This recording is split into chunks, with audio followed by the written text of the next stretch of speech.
Lani, you've been in the social media space, you've been in the blogging space, you follow business and entrepreneurship. What the hell is wrong with LinkedIn? I have a working theory. So, do you remember there was this terrible show in the early 2000s on VH1, and it was called The Pickup Artist? I think that's what it was called. And it was this super douchey guy with eyeliner and long hair, and he would teach early 20 something nerds how to go hit on a girl. But it was always go in and neg them, go in and act like you don't care, and he'd train him. So anybody who has not seen that should look it up. It's hilarious. But here's my theory. So he put together a basic package of how nerds can get the hot girls, right? Didn't work. It was stupid, but it was a formula. These people would listen to it and implement it. I have not figured out who's doing that on LinkedIn. I think it might be a combination of I don't know, Tim Ferriss and Gary Vee and kind of all that world. Independently, they're fine, but you put them all together and create a formula in your mind of that's how I should act. And I think that there are just people going out there and doing hashtag hustle, hashtag grinded. It is just gross. And I will tell you, we don't even drive a hypercar, supercar. It's just a normal mid-luxury vehicle. And it has happened twice in the past year where there have been people standing next to the car taking selfies with it. Now, we're not talking a Lambo. We're just talking a standard C-Class Mercedes. It's not even this year's, but standing next to it. And I'm you're going to put that on fucking LinkedIn, aren't you? Because they're older. They're not even children. I would understand a child, which that happened the last car we had, there would be kids in the Target parking lot taking pictures of it. Fine. Don't touch it, but fine. But so I think it's a leftover from the pickup artist in the early 2000s combined with all the inspirational speakers of today. And people are just trying to emulate this. And it's so gross. I hate it, but it has given me a lot of fun red meat to play with. Well, it's funny you mentioned both Tim Ferriss and Gary Vee, because I would. So let's start with Tim Ferriss first, because I think it was '06 when the 4-Hour Workweek came out, and I read and reread that book half a dozen times, right? And it was kind of a life changer-ish book. But then again, at the same time, the missing link was the fact that, well, first of all, let's be real. I think both he and Gary Vee didn't start from zero. I think there's a pretty good chance that somebody who goes to a boarding school, when they start their professional career, they probably have a leg up on everybody else. I'm guessing. Now, I don't want to cast aspersions because I'm not one of those eat the rich type people.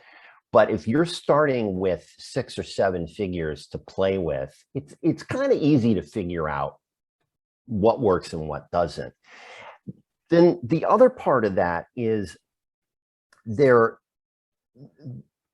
bring you the formula, right? But they don't answer the key questions, which is, I think, why. And another thing we were talking about off camera was the fact that Joe Rogan's interviewing Jordan Peterson, and it just, the interview is 4.5 hours, and it just dropped today.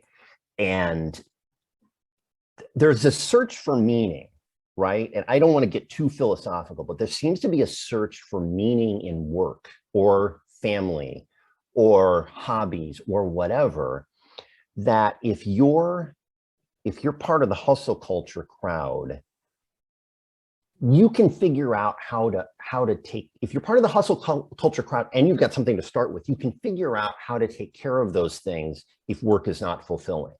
Yeah. And I think what Tim Ferriss did brilliantly on his part was figured out, okay, I've got the cushion, so I can do all that other stuff on my free time. I can be a painter, I can travel the world, I can learn new languages. All this stuff is great, but it's great for retirees who've already got their pension coming in, and they've got their 7-figure 401k, and they know that they're going to be comfortable. You can start dabbling in those things. The rest of us are like, okay, well, if I can't find that passion at work, which again, that's an overused word I can't stand. If I Yeah. can't find that passion at work, then well, why don't I create a system where I look like I'm hustling, I don't have to work very hard, and things come to me and it's easy. And I think what happened for God, 15 years or so was that people were just buying into that. Oh, let's make it easy. Let's make it easy. But not having the, I mean, I know some people who are really satisfied with their jobs. It's like, this is a really cool job. I really enjoy this. I really enjoy the work that I'm doing. And they're not looking to make it a 4-hour sort of thing. Yeah. And everybody else is in the business of, I got to find that thing. And these guys make it look so easy because they're hustling and they found their passion and all that. Yeah. It's overdone. It is. And you hit on like 10 things that I want to expound upon. Number one, you mentioned that you actually read the 4-Hour Work Week. I did. The problem with the cesspool of LinkedIn is that you have people that don't actually read any of these works and assume from just a very brief bit on it that they know, and then they go and extrapolate, right?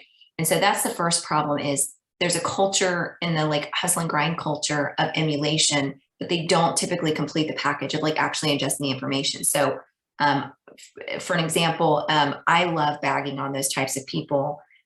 Just red meat, it's fun, but individually, there's nothing actually wrong with what they're saying. It's for me, it's typically just the delivery of like, does your life suck? Do you want more passion? Like, fucking no. I just want to like sleep an extra hour a night. Like, you're way overcomplicating this, right?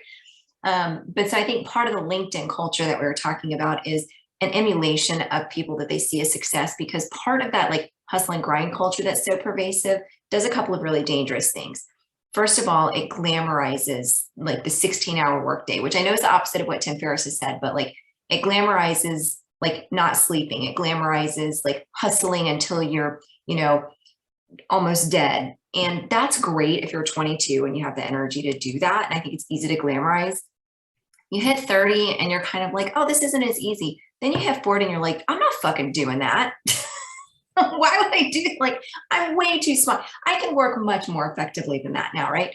And so I think those are some of the things that it does dangerously.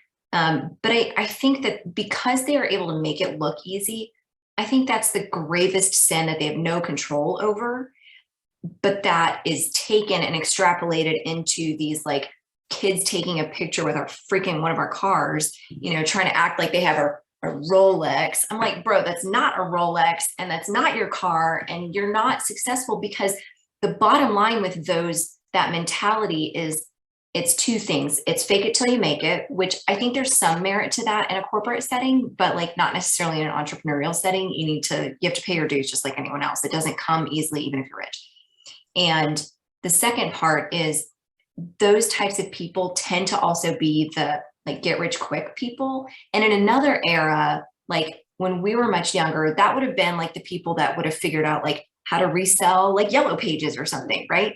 In this era, it just happens to be like all digital and it doesn't look as nefarious because it's hard to spot when it's bullshit.